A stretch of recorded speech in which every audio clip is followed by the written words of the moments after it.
Today we're off to Windsor Legoland. As you can see, I am very excited, very happy to be there. Here's some highlights. So here's the shop. Of course, they had the Lego London builds, and they also had the F1 car display outside of the Lego shop, which was really amazing to see. We went on a few rides. As you can see here, we went on the Fairy Tale Brook ride. And of course, it was made for children, but it was all things dedicated to Disney. And this was just too cool not to show. This was the Aladdin cave, and of course you can see the genie up above there. But the main highlight for me was the Miniland builds. Oh my gosh, I'm doing a separate video highlighting the whole park for that, so stay tuned. So this is my Legoland vlog. We start off, we're coming into the park, we get greeted by the Legoland Hotel, which looks fantastic, and then we get greeted by these minifigure scenes, which really made me laugh. Look at this Lego City one. And then the catapult with the E, I mean, it made me laugh. So yeah, I was very happy to see that. But then we got the adventure golf, and it wasn't actually that busy. We got there for about 10:30, so it wasn't too late. But the park soon filled up, and yeah, lots of kids about, lots of adults having a good time. So that's what it's all about at the end of the day. Of course, as soon as you go into the park, you are greeted with the Legoland shop, which is what we went straight for. The first table of Lego sets we see is the Legoland exclusive sets. So here we have the Legoland Park, massive set for £135. Then you've got the Pirate Battle Splash set for £26. On the other side, there was the Driving School set for £20 and the Mythica set for £45. I've never seen this before, so that was cool. Before it got busy, we just took the time to enjoy the Lego shop while it wasn't crowded. It was a huge shop, a lot to go through, a lot to look at. We're just pointing out here, me and my sister, what we would like to get. Of course, that lighthouse is on special offer at the moment on lego.com, and of course it is also retiring. She's pointing out the plants. She likes them, so she's just pointing out the plants of what she would like. I'm just looking out here for the Van Goghs because I would like all the wall arts. I like the 2 Van Goghs, and I'd like the Milky Way as well, which is going to be retiring this year. But of course, you have to be very selective when you go shopping because Lego is not a cheap hobby to have. And August the 1st is just around the corner, so I was very restrained. But we were just enjoying having a look at all the sets and just thinking about our goals and what we would like. Here is the Zelda, the Deku Tree, which is also on all of our wish lists. My sister's partner is just pointing out here the fact that it's like a 2-in-1. And yeah, of course, for £250, it's not cheap. But as we went through the shop anyway, there was these massive builds. I like to showcase these because they are incredible. This shark itself, I think it took 80 hours and 18,000 bricks. Like, that's mad. That's incredible. I also like to showcase the Lego City section because I am a massive fan. If you know and you're a subscriber, you know I'm a massive fan of Lego City. So here they are all built.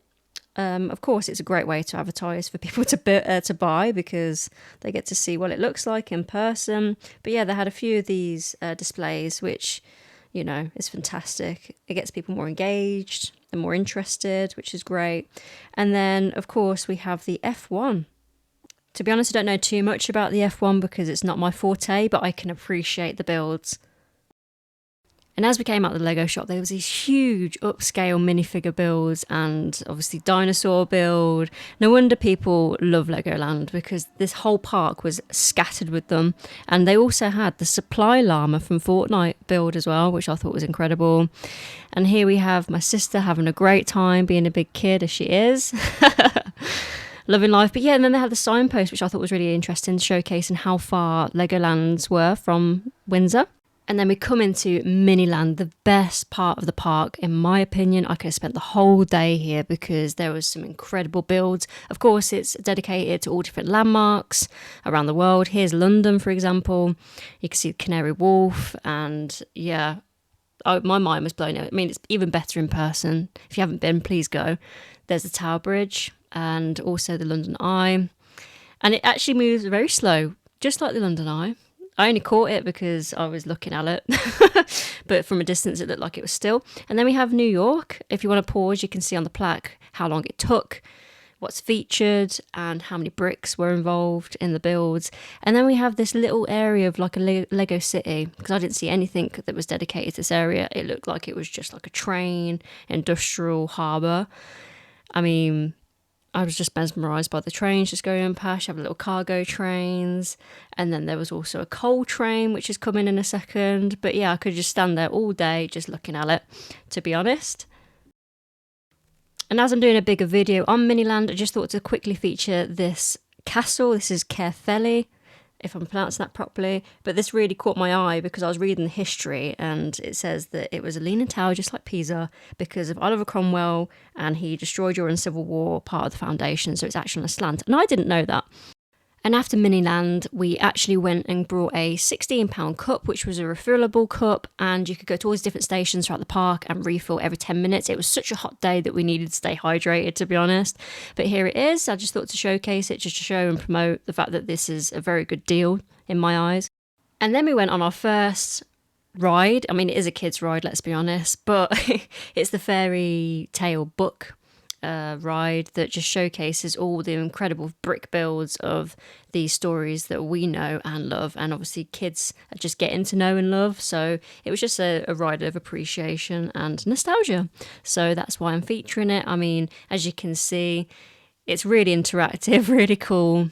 Some of the builds actually move with the scene, which is nice. As we come around the corner here, we've got the fairy godmother rotating and Cinderella there in the mirror, bless her, with her shoes. And yeah, my favourite part was this Aladdin cave that I showed at the start of the video. Thought it was really nice, the colours, the builds, the vibe. So yeah, and then we come around the corner and there's Goldilocks and the Three Bears. One of my favourite stories as a kid. And then we've got Red Riding Hood and the wolf, of course. And then we bash into this woman, which was lovely. And then yeah, that's the end of the ride. So that's what we did. We then stopped and made our way for part 2 of the video on the way to Lego Mythica. There were more rides at this side of the park, so that was good to see. So people were having a lot of fun. And yeah, so this is just a really short overview of Mythica area. It's only a little bit, but yeah. And then we headed over to the shop. We just wanted to see what was in here, if there's anything different from the actual Lego shop at the front. But yeah, a lot of it was merchandise. As you can see here, the plushies, there's a shark, and also the hot dog, which I really like, and the Acorn Man. I mean, for £29 though, I would not be buying them, but I would like them. And then after the shop, we went to Laser Raiders, went in there and did that, and then just made our way through the park a little bit here.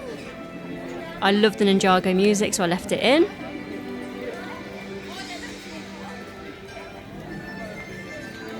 Gotta love that. But yeah, and then there was the castle area.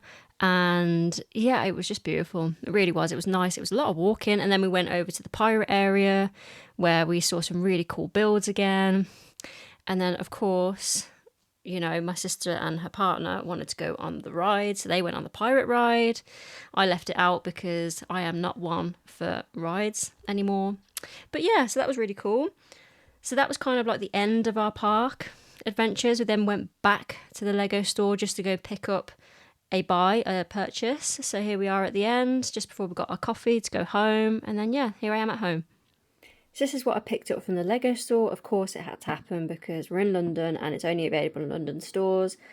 I've only got this one and the Paris one to complete the postcard collection, so happy I picked up that.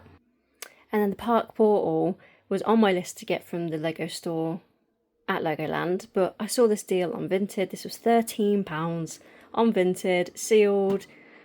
Couldn't beat that, so I thought, you know what, I'll pick that up. So that is also something I picked up just before Legoland.